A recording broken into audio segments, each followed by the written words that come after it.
3 days. That's how long the world's batteries last if Congo stops shipping cobalt. Yes, go-getters, 3 days. And cobalt is just one rock from one country. Just imagine the whole world going quiet. No platinum from South Africa, no cocoa from Ghana, no one ship past the Cape. Have you ever imagined what could happen? Your phone will die slower than you think. Your car will stop being built. And half steel on earth stops getting made. That's exactly what we will deep dive into in this video in order for us to see exactly where this money has been going and exactly where you can put your own money before anyone else catches on. Now let's deep dive. Let's talk about cobalt. Boring name, right? But the number behind it is wild.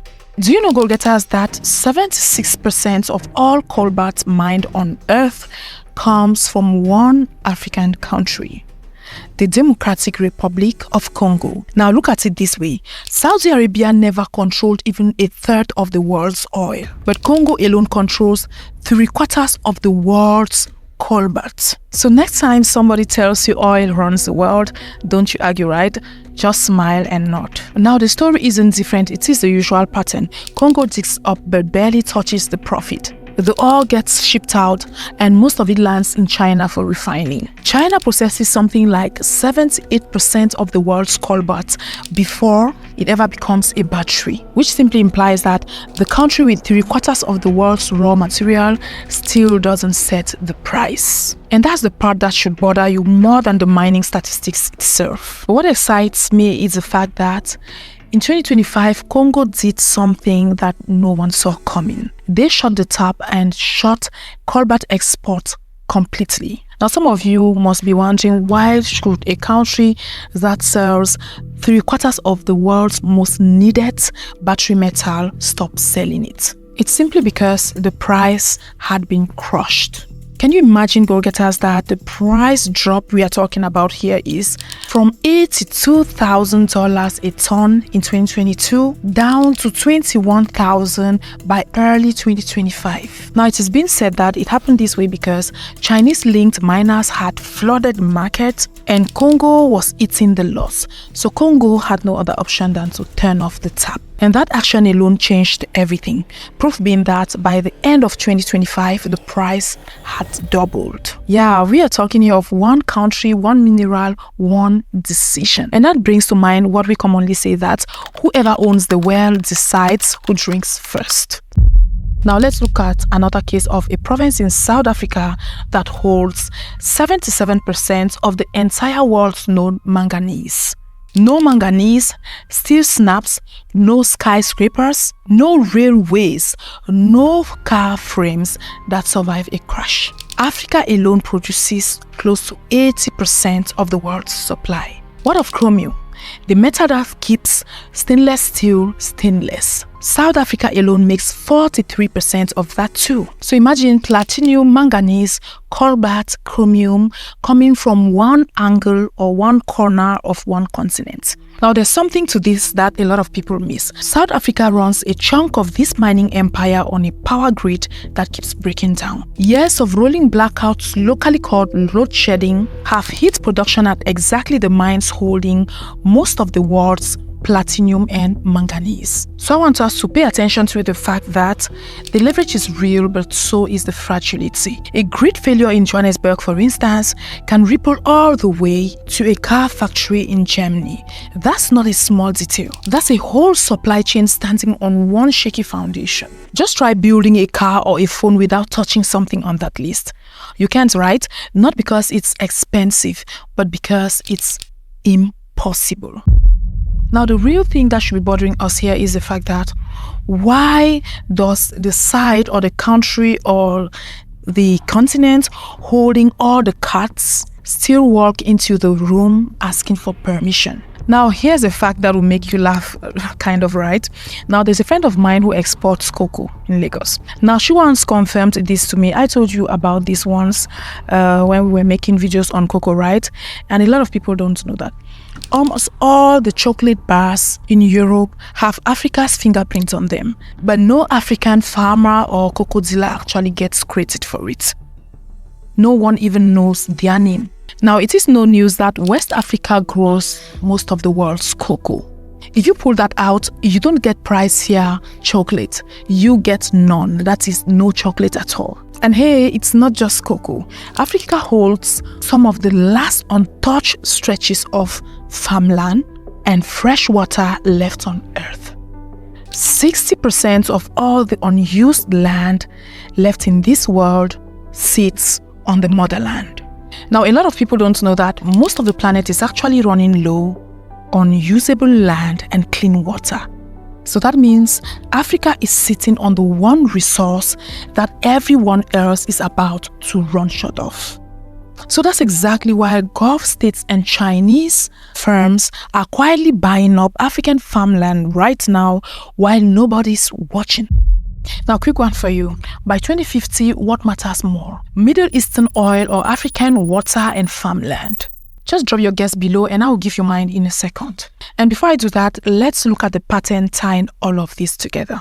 We already know, for example, that cocoa leaves Africa raw and cheap and comes back as chocolate, right? And very pricey as if it was meant for a different planet. Cobalt leaves raw and cheap and comes back in a battery form worth 10 times more. Same story with every single material or every single crop. Now, a lot of people will see that as bad luck, but I don't see it that way. To me, that's where the actual profit hides. And once you see it, you start seeing the opportunities sitting right next to it, which is what I want us go-getters to focus on right now. Now, try to picture the full 30 days, right? Week 1, battery factories worldwide start running out of stock. In week 2, car makers can get the platinum for fuel cells and converters. Week 3, defense constructors quietly flag their own supply chains to their governments. And week 4, the global steel industry runs short on manganese. And construction everywhere slows down. We already saw a preview, right? One country cut one mineral and prices double in under a year. Now multiply that across the whole continent holding most of the world's platinum, the manganese, the cobalt, and a growing share of the world's food and water too. Now try to picture a car plant in Germany on day 25, for instance. The line stops not because workers walked out, but because there's no platinum left for the part that cleans the exhaust. 3,000 jobs paused because of a mine 8,000 kilometers away. That's not hypothetical anymore, go-getters. That's just math sitting there, waiting to happen. I'm just trying for us to see how powerful Africa is, right? And that brings this question to mind. Why has Africa kept a small slice of all that value for so long? Now let's look at a few reasons all at once, right? Now, old colonial trade routes nobody registered. Almost no local processing, making the raw rock to live before it's worth anything. Let's not forget about corruption and foreign companies arriving early with capital and tech and locking in long contracts before anyone could push harder. Now we are at a stage where everyone wants in. China has been building roads and mining stakes for 20 years. The US is rushing to catch up. Gulf states are buying up ports and farmlands. And the EU is equally chasing its own deals. So we can see that nothing has literally changed, right? Africa is still just like that pizza where everyone is trying to pull a slice for themselves. Some people call this the new scramble for Africa. It isn't. In 1885 though, that's back then, Africa had no seat at the table. But today, governments are actually negotiating. Sometimes badly, sometimes well, but they are negotiating at least. Congo's cobalt move proved that, right? Now there's one project worth watching closely, the Lobito Corridor. It's a rail line moving minerals straight from the mines to processing hubs and ports instead of shipping raw rock out. If projects like this scale, processing happens here. The jobs stay here and the money stays here as well, which is exactly what we want. So here's what I want you to do with all this. If you're in the diaspora, stop seeing Africa as a place that needs saving. See it as a market you are unexposed to. Just look at the parts of the chain that aren't raw extraction. We've got processing, refining, logistics, and even fintech moving money across borders faster. That's where the real money has always been. And look, I'm not just going to tell you this and walk away. Some of you already know where I'm going with this because this idea actually came from you guys in the comment section. Here's a number that should embarrass us all until we actually fix it. Africa imports over 90% of its diapers. And the funniest part is, we are talking of a continent with more babies born every year than almost anywhere else on Earth. And we are shipping in something this basic from factories from other continents. That's the exact pattern I've been describing in this entire video. So a group of us decided to stop talking about the pattern and actually break it. We are building a diaper manufacturing plant on the continent. Real factories, real production, real jobs. Real production owned by people who actually live this story instead of just watching it from outside. And here's the part that actually moved me. This initiative actually came from my dear goal-getters from the comment section. They were like, "Oh, Elvin, why don't we do something by ourselves for our people?"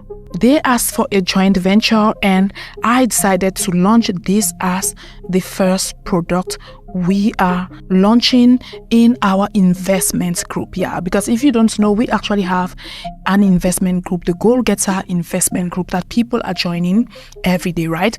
And for those new on the channel who came for the geopolitical videos, who don't know that we actually started this channel as a business channel, you are now officially being informed that Africa Today is actually a business and geopolitical channel, right?